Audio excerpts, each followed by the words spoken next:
Hai. Jom pergi ajak mak hang, pak hang, tok hang tengok YouTube aku. Tengok aku punya channel. Kopi hantar dekat depa dan subscribe.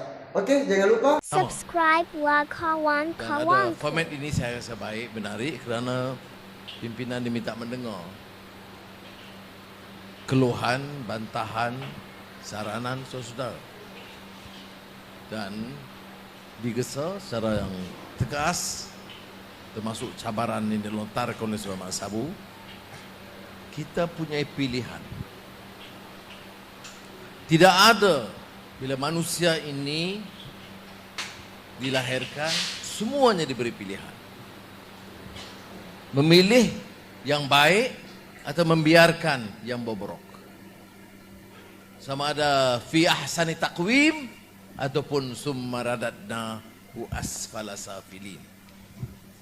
Bagi yang berfikir secara kreatif, secara kritis, dia tahu itu bukan pilihan. Tidak ada manusia yang ada cetusan dari nadi, denyut nadi yang akan memilih rasuah, penyelewengan, kezaliman.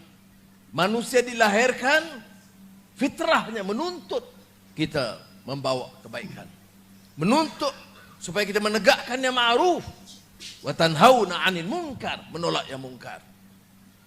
Dan parti politik, gerakan rakyat, NGO, budayawan, Sudadin, pekerja Grab, semua tidak boleh terlepas. Kita punya tanggung jawab. Ya, sekarang ada yang sinis terhadap politik. Kerana fail dan perangai politikus yang rasuah, biadab dan zalim. Tapi ingat, kalau sudah pilih untuk menolak politik, kita menghumbankan masa depan anak-anak kita kepada satu lembah yang hina, ditentukan oleh orang-orang yang korup memimpin kita. Tak peduli sama ada Melayu atau Kadazan atau Cina atau India, kita ada pilihan. Jangan izinkan rakyat dihumbankan. Ini nadinya. Denyut nadi menuntut kita membawa perubahan, islah mastata. Dan reform itu bermula dari diri kita. Apakah kita senang dengan kebobrokan yang berlaku? Dan kita ada asas perbandingan. Bukan betul, saya tidak datang untuk pertahankan semua PH 22 bulan. Tetapi kenyataan yang tidak boleh dimungkiri ialah kesempatan itu pernah dimanfaatkan oleh beberapa tokoh, termasuk Saudara Anthony Luke, dalam mengendali kementerian yang baru bagi beliau dengan baik, memuaskan dan cemerlang, yang prihatin terhadap permasalahan rakyat. Jadi saudara, ini juga berlaku. Mana pernah kita dengar Kementerian Pertahanan itu membuka ruang menceritakan tentang semua penyelewengan berbilion ringgit, melainkan kerana keberanian Jenderal Mat Sabu.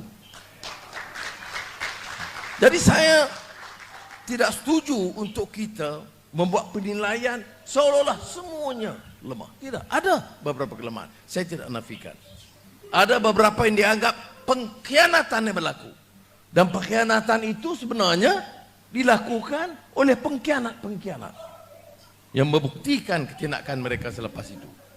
Jadi saudara-saudari, saya rumuskan, kita tidak punya pilihan. Siapa yang mampu sangkal bahwa kemiskinan itu lebih merata? Siapa yang boleh memungkiri kenyataan kesenjangan di antara maha kaya dengan miskin itu kian melebar? Siapa yang boleh menafikan bahwa elit politik, menteri, pemimpin-pemimpin politik mengaupkan kekayaan untuk diri mereka dan mengguna dan memperkealatkan rakyat musim pilihan raya untuk mendapat dukungan? Ini bukan soal kaum.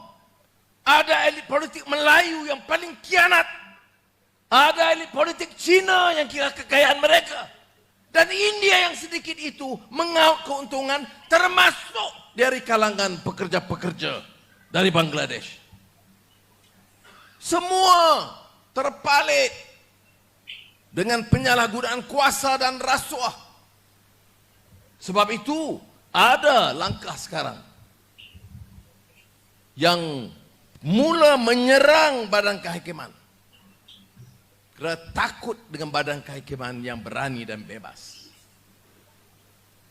Parti kita dan PH ini berdiri dan tegak dari awal untuk menegakkan keadilan.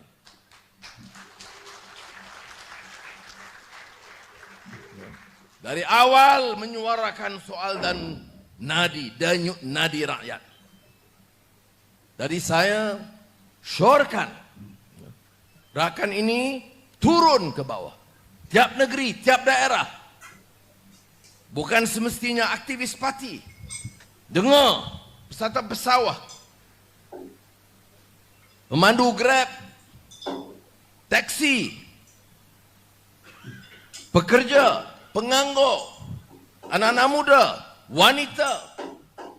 Bagaimana negara sudah 60 tahun merdeka masih ada keluhan? Tidak ada jaminan keadilan bagi anak isteri, bagi OKU. Ini apa?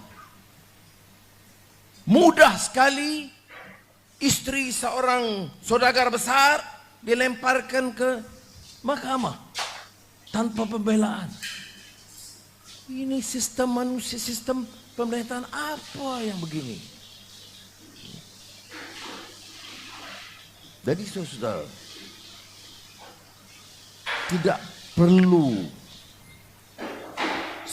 sedan itu kalau nukil aku dari Khairul Anwar.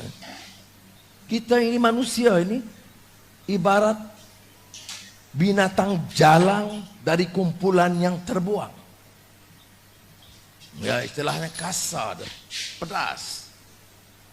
Ini penyair begitulah, baca puisi Densman tahulah. Jadi rakyat ini ibarat dalam puisi Khairul Anwar binatang jalang dari kumpulan yang terbuang. Digunakan hanya 1 detik sebelum pilihan raya. Masa itu berdegar-degar soal kaum, berdegar soal agama. Mana isu kaum sekarang ini? Di mana kekayaan dikaut oleh segelobat kecil. Saya tak kira Melayu atau tidak. Kalau rasuah, tetap rasuah. Kalau zalim, tetap zalim. Oleh yang demikian, kerja kita, anak-anak muda, Melayu, Cina, India, Iban, Kadazan, bangkit, selamatkan negara ini, tolak perasuah dan kezalim. Soal menang kalah itu soal lain, soal kerja mesti kita usahakan dengan sepenuhnya. Dan Saudara Lok berulang kali menegaskan, dia bukan selesai di sini. Di sini adalah pencetus idea. Di sana, di sawah, di kalangan pekerja dan miskin bandar, di estate, di kawasan pedalaman Sabah Sarawak, di situ medan kita.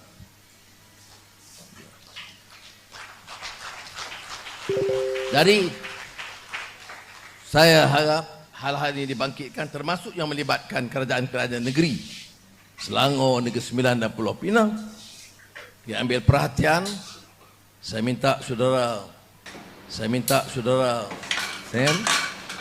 dengan berani buat rumusan dan kemukakan kepada menteri-menteri besar dan ketua menteri yang punyai secara relatif yang disebut oleh rakan-rakan kita tadi, satu tindakan yang sangat baik. Tidak ada negeri yang menunjukkan keprihatinan terhadap permasalahan rakyat secara menyeluruh, termasuk ibu tunggal, seperti yang dilakukan oleh negeri-negeri Pakatan Harapan. Tetapi masih belum mencukupi. Kerana kita mengemukakan kerajaan-kerajaan ini sebagai alternatif.